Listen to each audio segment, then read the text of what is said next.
Hi, welcome. It's Dr. Miranda. I just wanted to provide a very quick, succinct video regarding the choices that we have to make as nurse practitioners in terms of prescribing antibiotics to our patients.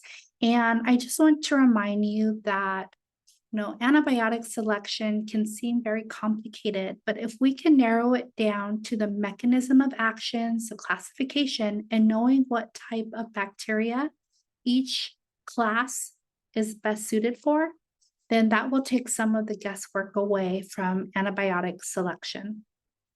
And antibiotics overall, they're crucial tools that we have in our nurse practitioner arsenal.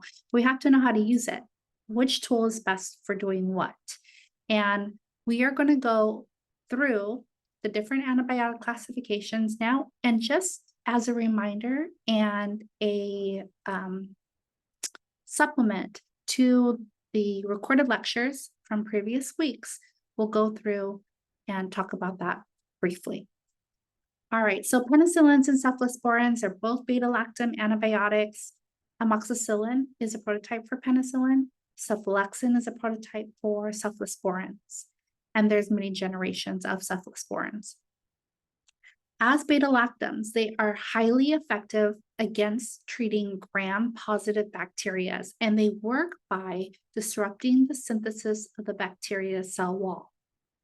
The mechanism of action is disrupting the synthesis of the bacteria cell wall. And so they're really great at treating infections that are derived from Streptococcus or Staphylococcus species.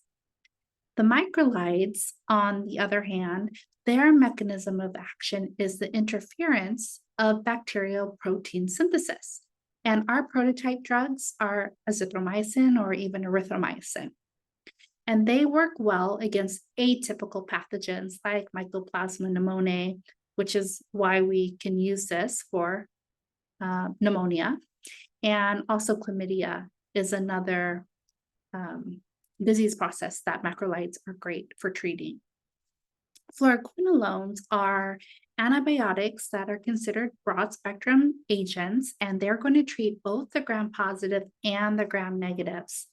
And therefore, their mechanism of action is to inhibit DNA replication. They're really great at treating infections such as UTIs or respiratory illnesses. However, it's really important to note that they're usually not first-line treatments for UTI unless your patient has an underlying allergy or comorbidity that would keep them from using the other antibiotics. Also, if perhaps there was a resistance to the other antibiotics. Our prototypes for fluoroquinolones are ciprofloxacin and levofloxacin. The aminoglycosides, like gentamicin, is a group that's going to be effective against gram-negative bacteria. And the mechanism of action for aminoglycosides is the protein synthesis. We're going to actually disrupt this bacterial protein synthesis.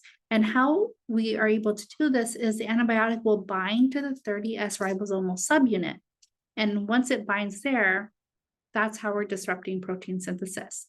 And so it makes it really a great antibiotic to use against infections that are caused by Pseudomonas aeruginosa and also E. coli, for example.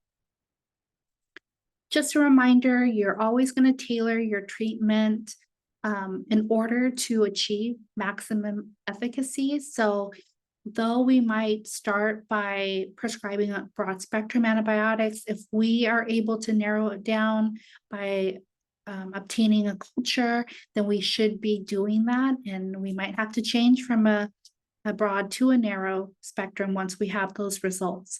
Please individualize your treatment to your patient and think about what other specific concerns, side effect profiles, previous history with these antibiotics, and going through and really paying attention to the mechanism of action and the efficacy of the antibiotic to the type of bacteria you are trying to treat.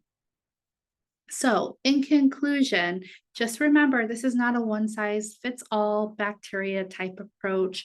We want to provide the best care to our patients. So, make these informed choices, use algorithms per disease processes if you have to, but really try to put all the pieces together regarding side effects, therapeutic reasons, mechanism of action, and drug class, and personalize this to your patient. Thank you, and I hope this is helpful.